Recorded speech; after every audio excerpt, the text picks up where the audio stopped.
from Simcoe Great. Mr. Speaker, my question is for the Premier.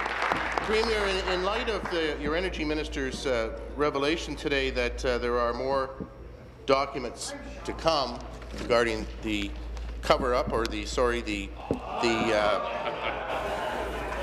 Liberal Party's decision, perhaps your decision. The member will withdraw. I withdraw, Mr. Speaker. In light of the Liberal Party's decision and your government's decision in the last election to relocate the power plants, that was the first scandal. The second scandal is that for months and months and months in this place and outside of this place, you refused an order of this House. You played funny with the law. In fact, you broke the law, the Legislative Assembly Act, and you did not produce the documents. And now we find there's more documents to come.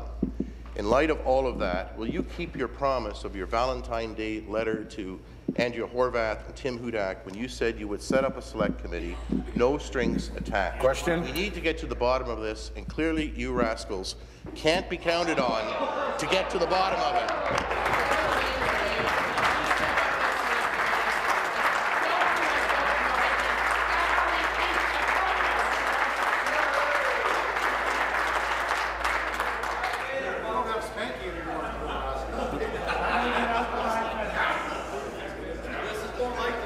The member will withdraw that comment. I'm running out of vocabulary here, Mr. Speaker. Withdraw. Stop the clock.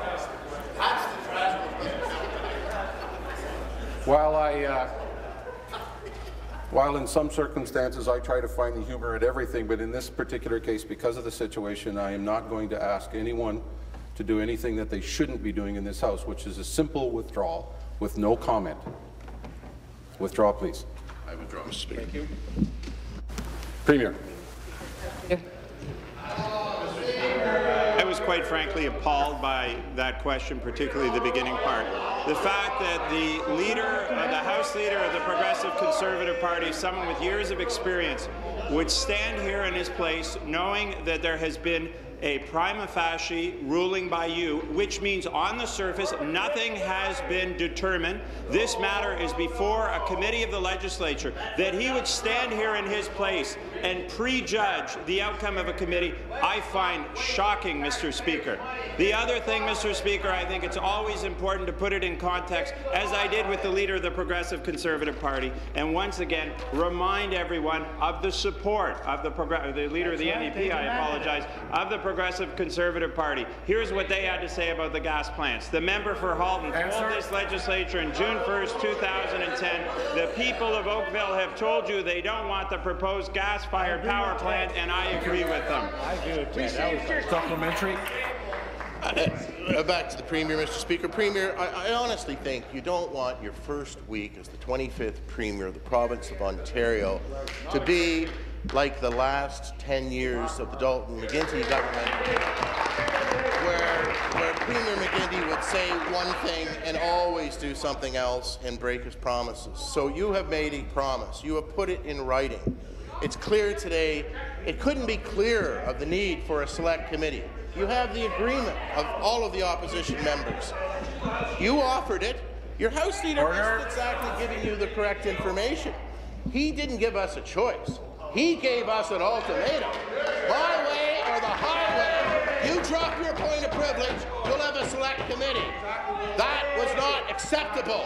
That would never be acceptable, and you knew that when you offered that to us. The fact of the matter is, you're in your first week of question period, 25th Premier of the province of Ontario. Keep your promise.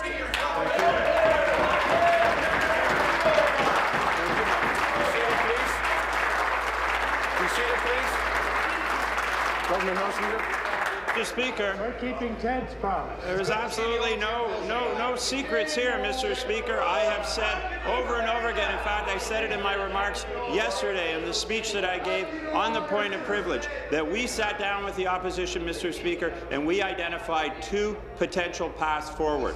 One is they could support the point of privilege that we anticipated correctly would be raised by the member from Cambridge, a point which we found to be mean-spirited and vindictive, or we could talk about moving ahead with a select committee.